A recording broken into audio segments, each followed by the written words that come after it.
அண்மைச் செய்தி.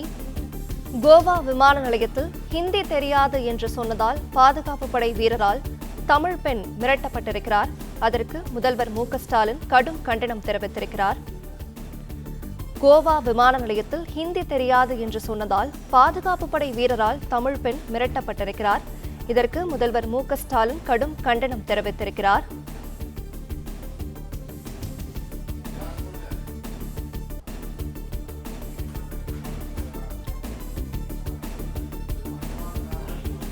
கோவா ஏர்போர்ட்டில் தமிழ் பெண் ஒருவரிடம் ஹிந்தியில் பேசி அவர் ஹிந்தி தெரியாது என்று சொன்னதும் சிஐஎஸ்எஃப் வீரர் ஒருவரால் அவர் மிரட்டப்பட்டிருக்கிறார்.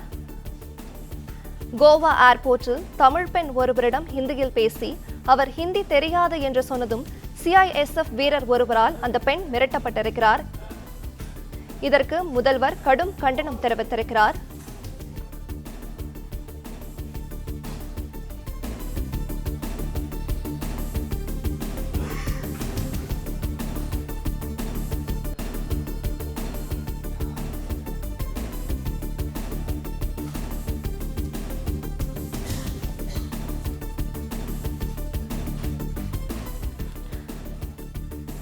கூடுதல் விவரங்களை தருவதற்காக நம்முடைய செய்தியாளர் ராஜகுமரன் இணைப்பில் உள்ளார். அவருடன் பேசலாம். ராஜகுமரன், வணக்கம். விவரங்களை பதிவு பண்ணலாம். வணக்கம். இந்தி அலுவல் மொழியை தவிர தேசிய மொழி அல்ல என்று குறிப்பிட்டு இந்த பதிவினை தற்பொழுது தமிழக முதலமைச்சர் தன்னுடைய சமூக வலைதள பக்கத்தில் வெளியிட்டிருக்கின்றார்.